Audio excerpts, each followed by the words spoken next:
Salut tout le monde, j'espère que vous allez bien. Aujourd'hui on se retrouve pour une vidéo que je vais vous proposer maintenant une fois par jour si ça fonctionne bien, si j'ai des bons retours. Le condensé de mes streams, pour ceux qui veulent un zapping de toute l'actualité de la journée, vous êtes au bon endroit. Maintenant je vais vous proposer ça, une dizaine, quinzaine, vingtaine de minutes, condensé tranquillement, comme ça vous n'aurez rien raté.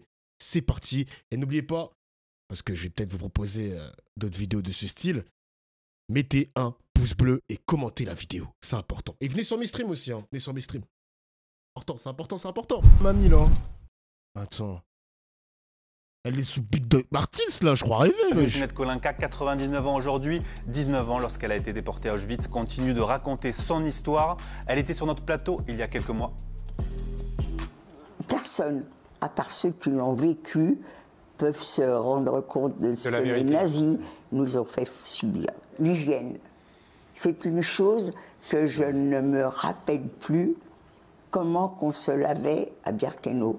Et je crois que jamais je me suis lavée à Birkenau. Ah oui. La mission de Ginette Kolinka, passer témoin de la transmission à la jeunesse. Voilà où mène la haine. Et c'est pour ça que je dis, attention, attention, dès que vous dites, lui, il est musulman, lui, elle est juive et tout, eh bien ça, c'est le début de Auschwitz-Birkenau. Parce que maintenant, vous avez une mission, c'est de raconter ce que vous avez entendu. Et je compte sur ceux qui nous ont écoutés. Sur tous les enfants de tous les lycées qui vous ont rencontrés. Haut et fort, nous, on a vu. Car l'écho de la voix des survivants ne résonne plus toujours chez les jeunes, en témoigne cette étude. Près d'un jeune sur deux, un jeune entre 18 et 29 ans n'a jamais entendu parler de la Shoah. Alors, ah ouais? What? C'est réel ça? Mais c'est impossible. C'est ouf, c'est dinguerie. Mais ouais, j'avoue que... Après les gars, on est de la même époque sur le chat. Je pense qu'on a à peu près le même âge. J'ai 31 ans, je pense que vous êtes dans ma tranche d'âge, non? Mais j'avoue que elle a dit quoi? 14... À partir de 14 ans? Ah non, 18, 29 ans! Wesh, c'est impossible! Mais c'est quoi ça? C'est impossible! What the fuck, c'est pas dans le programme scolaire? Ah, c'est une stat générale, pas que pour la France. Ah, j'ai eu peur. Ok. C'est bon, ok. Non, il me rassure le vieux. Ah non, d'accord. Un jeune entre 18 et 29 ans n'a jamais entendu parler de la Shoah. Alors, est-ce que la mémoire de la Shoah est en péril? Pas forcément. Est-ce que c'est le terme Shoah qu'ils ne connaissent pas? Aujourd'hui, on utilise des termes plus diversifiés. On va parler de génocide, de destruction des Juifs. Dans les pays anglo-saxons, on parle d'Holocauste. Ouais, c'est vrai que Shoah, le mot, il est... Ouais, c'est peut-être le mot le problème, les mecs. On termine avec un autre chiffre un peu plus encourageant. 93% des Français considèrent qu'il faut continuer à enseigner la Shoah à l'école. Gérald Darmanin. Bonsoir. Avant de revenir dans un instant sur votre circulaire en détail, parlons de cette affaire Elias, de la mort du jeune Elias. Y a-t-il eu faille du système judiciaire? Quand il y a la mort d'un enfant et que la justice et la police connaissaient les personnes, il y a évidemment largement à se rendre compte que notre système ne va pas. Moi, je suis père de famille, je pense que tous les pères et mères de famille ont peur pour leurs enfants, et c'est évidemment totalement inacceptable, donc il faut changer les choses. Il faut la comparution immédiate pour les crimes les plus graves, c'est pas dans notre droit. Ça n'est plus dans notre droit, ça l'était jusqu'en 2021. Dès mon premier jour, ça fait un mois à peine que je suis garde des Sceaux, dès mon premier jour au ministère de la Justice, je me suis prononcé favorablement. Et puis j'ai entendu les syndicats de magistrats qui s'exprimaient, ils ont aussi raison, il faut des moyens pour la justice des mineurs. Aujourd'hui, il y a 140 000 mineurs suivis. Et il n'y a que 650 places en centre éducatif fermé et il n'y a que 500 juges pour ces 140 000 mineurs suivis. Donc ça ne va pas. Il y a un juge pour 300 enfants parce que les victimes, les auteurs sont malgré tout des jeunes, des enfants qu'il ne faut pas juger totalement comme des adultes. Donc il faut aussi renforcer les moyens et c'est pour ça qu'il y a 100 magistrats de plus qui vont arriver d'ici 2027 pour les mineurs, dont 50 juges pour enfants 2027. Qui vont être désignés dans les prochaines semaines. Mais les magistrats disent aussi qu'il n'y a pas suffisamment de centres éducatifs fermés. Est-ce que vous allez en ouvrir d'autres et combien? Alors il n'y a que 650 places de centres éducatifs fermés, donc c'est très peu. Et donc oui, on va multiplier les lieux qui sont à la fois des lieux d'éducation, mais aussi privatifs de liberté. Et surtout, il faut que la sanction soit là dès la première faute. Là, ce qui s'est passé avant le meurtre de quelqu'un, il faut évidemment voir que la justice aurait peut-être pu répondre collectivement, ce n'est pas la faute des magistrats en particulier, c'est la loi, ils ne sont que la bouche de la loi, au premier acte délictuel. Quand on fait de l'éducation, c'est au premier moment de la punition qu'on est le plus entendu, c'est pas 6 mois après, 8 mois après. Revenons à cette circulaire que vous avez publiée ce soir, qui est d'une tonalité très ferme. Vous l'avez adressée à tous les procureurs. Vous annoncez aussi aujourd'hui la création d'un parquet national anticriminalité organisée. Quand sera-t-il opérationnel? À quoi va-t-il servir? Et où sera-t-il installé? Alors, au 1er janvier 2026, c'est mon souhait, ce parquet national 2026. Qui n'existe pas va exister, luttera contre la criminalité organisée, comme il y a un parquet national qui lutte contre le terrorisme, et ça a montré ses preuves. Il faut que ce parquet soit avec des magistrats nombreux, très qualifiés, mais aussi qu'il y ait un chef de file du côté de la police, comme la DGSI l'est avec le parquet antiterroriste. Et il faut que le régime de détention, c'est-à-dire en prison... Moi, ça me fume parce que ça, c'était une proposition de Jean-Luc Mélenchon de créer, tu sais, un pôle policier pour vraiment traquer les gros bonnets de la drogue et du crime organisé. À chaque fois... La droite, comme sous Hollande aussi, et sur le premier mandat d'Emmanuel Macron, les dealers, les petits dealers se faisaient toujours serrer. Mais la France Insoumise a toujours voulu taper sur le gros bonnet, mais pas forcément sur le petit dealer. Et là, maintenant, on a, en 2026, un parquet national anticriminalité organisé, blablabla, blablabla. Il a fallu, je sais pas combien de morts à Marseille ou dans d'autres villes de France liées au trafic de drogue pour se dire « Ah, maintenant... » on va créer un vrai truc pour taper sur les gros bonnets. Enfin. Qui ne sera plus en poste coquin. Eh mais c'est vrai ça. Eh mais c'est vrai que c'est l'ascension du gouvernement les mecs. Toutes les idées pour 2026 tomberont à l'eau en fait. Tu n'as pas tort Cled, tu n'as pas tort. Soit spécialisé. C'est pour ça que j'ai annoncé des prisons de haute sécurité. On va y revenir d'ailleurs. On mettra les narcotrafiquants comme l'ont fait nos amis italiens. Juratao, on est d'accord. Un parquet spécialisé, ça ne peut être que de la com. Tu le dis pas ironiquement, j'espère. Pour cela, nous devons avoir un vote au Parlement, donc on commence la loi demain, mais je n'ai pas à attendre la loi du Parlement pour renforcer les moyens contre le narcotrafic. Je vais quasiment doubler le nombre de magistrats dans les prochains mois qui luttent contre le narcotrafic, dans la Ginalco à Paris, dans les GIRS, c'est-à-dire les jugements spécialisés qui s'occupent de cela, notamment dans les villes de province. Et il y aura donc 50 magistrats de plus entre avril et septembre cette année, qui s'occupera particulièrement de la lutte contre les narcotrafiquants. Des magistrats en plus ou des magistrats que vous allez transférer d'autres juridictions? C'est plus d'argent, plus de moyens? Des magistrats en plus de ce qui avait déjà été décidé par les transferts. Il y aura donc, pour résumer, 150 magistrats en plus dans les 2 prochaines années, 100 contre le narcotrafic, 50 contre la violence des mineurs. Ce parquet contre la criminalité organisée, où va-t-il être installé? Où seront son quartier général? Alors nous allons faire un peu de réflexion et de benchmarking, comme on dit en mauvais français. Voilà, ça peut être Paris, ça peut être Marseille. Je vais lancer une mission de préfiguration et je proposerai au Premier ministre le choix définitif au courant de l'été. Vous annoncez aussi que vous allez mettre en place un fichier pour simplifier les choses, des plus grands criminels.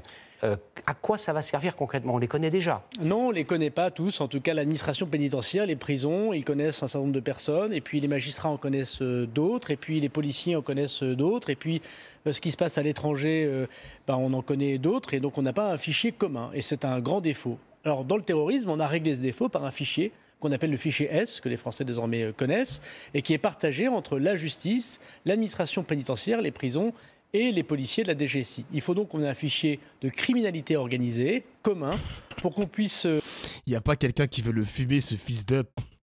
Alors, s'il vous plaît, on est sur Twitch, les gars. J'ai pas envie qu'on me réveille à 6h du matin parce qu'il y a un viewer qui m'a dit qu'est-ce qu'on attend pour fumer Darmanin. S'il vous plaît, les gars, par pitié. Évaluer à 360 degrés la dangerosité d'une personne et la mettre, pourquoi pas, dans la prison de haute sécurité que je propose. Ça évitera le drame d'une affaire comme l'affaire Amra, où les 2 agents pénitentiaires ont été lâchement assassinés au péage d'Incarville au mois de mai dernier, parce qu'on n'a pas su... D'ailleurs, on n'a jamais retrouvé ce mec, hein, Mohamed Amra, un truc comme ça il s'appelle. On n'a jamais retrouvé ce gars. Évaluer correctement au sein de la justice française la dangerosité de M. Amra, voilà. Et donc aujourd'hui, il y a sans doute d'autres Amra. Il faut très vite qu'on mette en place ce parquet spécialisé, ces magistrats en plus et ce fichier pour que l'autorité de l'État, pour la protection des vies humaines, soit au rendez-vous de notre fermeté. Merci beaucoup, Gérald Darmanin. De Goma, les combats ont fait au moins 17 morts. Nicolas Bertrand. Ah ouais. Ces soldats congolais se mettent à l'abri. Ils se trouvent dans le quartier de l'aéroport de Goma, filmé ici par un habitant. La guerre est arrivée jusqu'au cœur de la grande ville de l'Est du Congo. Et what? Jusque dans l'aéroport. Un autre soldat congolais se filme ici, couché sous les balles. Nous allons libérer la République. Aujourd'hui. Et ceux qui attaquent la République démocratique du Congo, ce sont eux. des combattants du groupe armé M23 accompagnés et soutenus par plusieurs milliers de soldats venus du Rwanda voisin. Une partie de la population les accueille avec ces scènes de liesse, mais la plupart des habitants prennent la fuite, comme ils peuvent. D'autres sont terrés chez eux.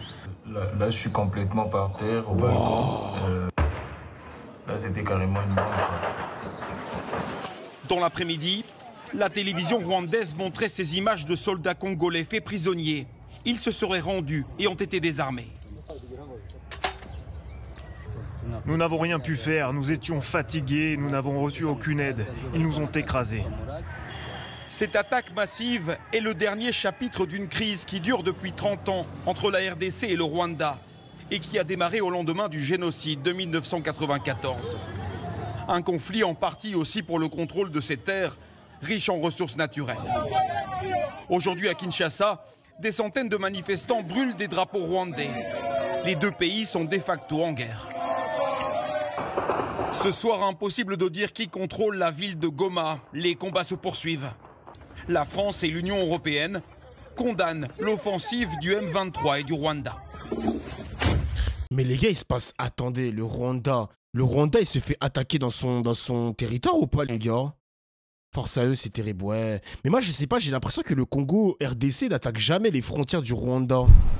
Ce soir, il est en train de vous dire... Non, il est en train de vous dire que les gens sont racistes. C'est pire, il le suggère sans le dire. Il le suggère, ouais. Exactement, il le suggère. Je ne parle pas de trucage, elle a raison, Kelly. Merci, j'ai compris, moi. Vous comprenez toujours tout mieux que les autres. Non, mais j'ai pas dit qu'il avait raison. Moi, j'ai pas d'avis. Donc il est en train de dire que les gens ont été racistes et ils ont voté pour Marine contre Ebony. C'était plus ça. Est-ce que c'est ça que vous voulez dire? Mais par contre, c'est pas une... Par contre, Gilles Verdez, il aurait dû le dire directement. Pourquoi il prend des pincettes? Et moi, je suis d'accord avec je suis d'accord avec ce constat, les mecs. Je pense sincèrement que, vous voyez la cagnotte, quand il y avait la cagnotte du policier versus la cagnotte de la mère de Naël, il y avait des mecs d'extrême droite et même de la droite identitaire qui étaient en mode... On va massivement bombarder la cagnotte du policier qui a tué Naël pour montrer que, vas-y, voilà, il mérite sa somme. Mais là, j'ai l'impression que c'était la même chose. Il y avait une battle de vote de Marine versus Ebony, les mecs. C'est pas une honte de le dire. On est dans un pays ultra polarisé. C'est réel, hélas. Mais oui, mais faut pas avoir peur de le dire, les mecs. Il faut poser le constat pour essayer de progresser aussi dans notre société. C'est vrai, c'est juste vrai, gros. Moi, je pense que c'est vrai.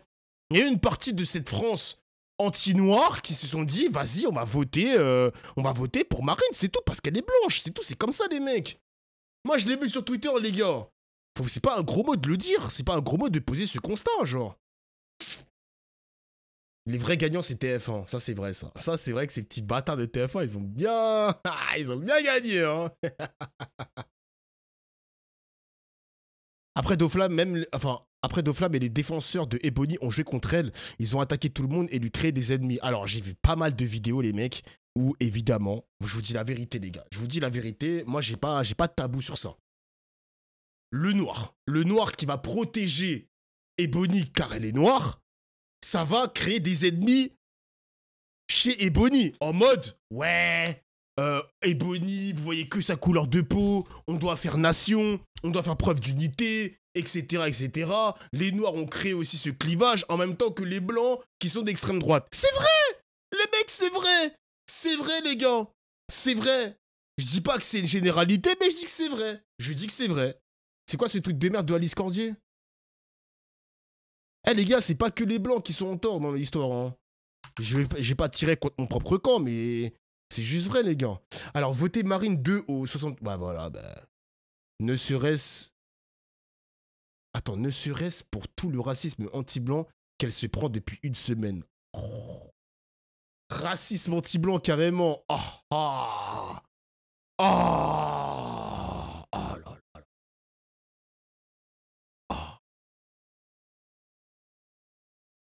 Bah si tu viens de dire colorblind, putain, il y a vraiment des low IQ dans le chat de Dofla, c'est chaud, me réponds plus, s'il te plaît. Eh, calmez-vous le chat, là. Calmez-vous, là. Vous allez pas dire que j'ai un chat de low IQ, quand même. Ça réfléchit, ça débat. Vous pouvez respecter le débat, quand même. Alice Cordier qui fait la promotion de Marine, car elle est blanche. Est-ce qu'elle aurait fait le même tweet si c'était... Les gars, le pire, c'est que est-ce qu'elle aurait pris le temps de faire le tweet si c'était blanche versus blanche ou noir versus noir? Moi, je te spoil, non. Elle aurait même pas pris le temps de faire le tweet. Voilà, je le pense, les mecs, je le pense sincèrement. Elle aurait pas pris le temps de faire le tweet. Il y a eu des tweets de baiser sur Marine aussi. Les gars, je vous crois. Les gars, je vous crois. Je pense que l'harcèlement était multiple quand c'est Ebony et quand c'est Marine. Quand c'était Marine, pardon. Je suis d'accord avec vous. Je pense que si on peut remonter le fil de Twitter, je pense qu'il y a eu des messages de fou sur Marine. Elle a rien demandé. Elle veut juste chanter. Et Ebony, c'est pareil. Voilà, c'est tout. La vraie question d'Ofla, c'est est-ce qu'elle a suivi la Star Academy? Elle a même pas suivi la Star Academy, frère. Elle a juste vu une finale blanc versus noir, elle a fait son tweet, et puis voilà, c'est une grosse bouffonne, frère, avec son grand front, là. Oui, j'insulte le physique des femmes, mais c'est Alice Cordier, j'ai le droit. C'est Alice Cordier, les mecs. Désolé, c'est Alice Cordier, c'est bon. C'est bon. J'en ai marre de cette meuf. Tout le temps, elle sort sur des trucs anxiogènes qui pourrissent la société française. J'en ai marre, les mecs. J'en ai marre. Son grand front, là. C'est bon, j'en ai marre. C'est bon. Les meufs qui veulent diviser la société française, je vais les insulter. C'est bon, c'est comme ça. Et les hommes, c'est pareil. Les mecs. Les hommes, c'est pareil, ma gueule. C'est bon. Critique pas son jeu de tête premier poteau. J'avoue, premier poteau, Alice Cordier, ça peut faire des ravages. Je suis d'accord avec vous, les gars. Oui, je suis d'accord avec vous. Ouais.